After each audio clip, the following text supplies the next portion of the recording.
सासवड नगर परिषदेकडून 28 विकास कामांचे उद्घाटन नगराध्यक्ष आनंदीकाकी जगताप, उपाध्यक्ष सुहास लांडगे यांच्या हस्ते करण्यात आले। दरम्यान विकासासाठी सासवडकरांचा प्रतिसाद खूप महत्त्वाचा आहे असे आवाहन नगराध्यक्ष आनंदीकाकी जगताप यांनी सासवड नगर परिषदेकडून 28 विकास कामांचे उद्घाटन नगराध्यक्ष आनंदीकाकी जगताप, उपाध्यक्ष सुहास लांडगे यांच्या हस्ते करण्यात आले।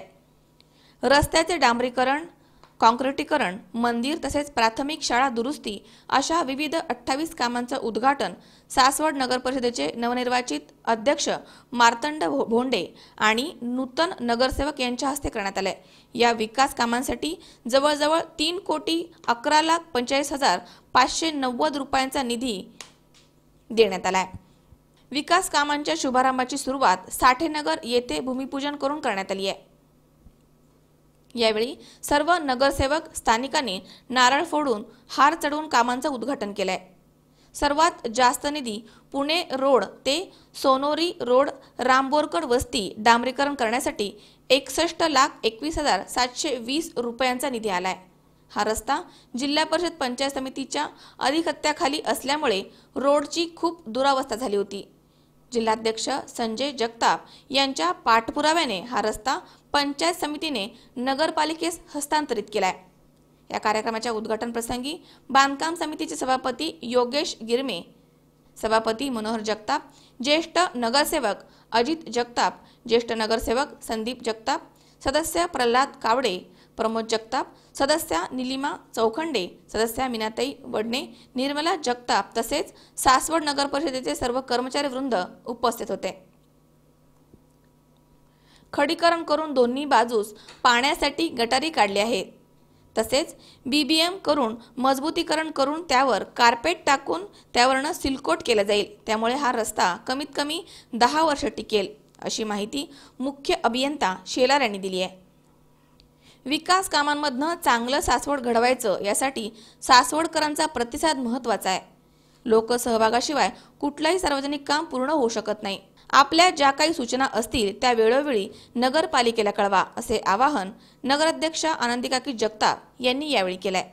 आतापर्यंत 5 वर्ष काम केलं, त्या कामावरती विश्वास ठेवून आपण नवीन ज्या नवनिर्वाचित सदस्यांना जनमत विकास आघाडीला आपण निवडून दिलेलं आहे, तर उर्वरितची कामं आमची राहिलेली असतील त्याच्यामध्ये आमचे नवीन जुने नगरसेवक आहेत, नवीन काही आता आलेले आहेत, तर आम्ही सर्वांच्या विचाराने व अध्यक्षांच्या विचाराने सर्वांच्या विचारात घेऊन जो सासवडचा विकास आहे तो आपल्या सर्वांच्या सहकार्याने आम्ही सर्वजण करून घेऊया। त्याच्यामध्ये आपलाही सर्वांचा सहभाग पाहिजे। लोकसहभाग सर्वात महत्त्वाचा असतो। लोकसहभागाशिवाय कुठलंही सार्वजनिक काम करता येत नाही आहे। तर आपण वेळोवेळी ज्या काही सूचना असतील त्या नगरपालिकेला कळवावं, नगरसेवक त्याचा पाठपुरावा करतील आणि आपण सर्वांनी मीटिंग लावून त्या चर्चा करून सर्वांच्या विकासातून आपण इथून पुढे कामं करूया। तर आपल्याला एक चांगलं सासवड आपल्याला घडवायचं आहे। आत्ताच आपल्याला सांगितलं की एक आपलं सासवड एक उपनगर म्हणून आपण संबोधलं जातं, तर त्याप्रमाणे आपण आपला विकास करूया आणि याच्यामध्ये सर्वांनी सासवडकरांनी भाग घ्यायचा आहे। आपली एक थोडेच दिवसात ड्रेनेज लाईन जी महत्त्वाची आहे तोही एक विषय आपला संपत आहे। 2-3 महिन्यामध्ये ड्रेनेज लाईनचं सासवडचं काम चालू होतं आहे। त्याचप्रमाणे LED चा जो टप्पा राहिलेला आहे त्याचंही आपलं 3ऱ्या टप्प्याचं काम चालू होतं आहे। त्याच्यामध्ये जे राहिलेली उर्वरित कामं असतील व जे थोडेफार राहिलेले असतील तेही कामं पूर्ण होतील। अशी जी कामं राहिलेली आहेत ते पुढील काळामध्ये आपल्या थोडेच दिवसात ती कामं मार्गी लागतील। रोडमधले जवळजवळ 56 रस्ते आम्ही घेतले होते, तर आचारसंहिता अचानक लागल्यामुळे ही सगळी कामं रखडली होती। अचानक आचारसंहिता लागल्यामुळे ही कामं रखडल्यामुळे ही आत्ता आपण 28 उद्घाटन घेतले। ते 28 उद्घाटन म्हणजे शहरातले चांगल्या ठिकाणचे रस्ते जे आत्ता आवश्यक आहेत तेवढे रस्ते आणि टोटल 3,11,50,590 रुपयाचं ही काम आहेत सगळे मिळून।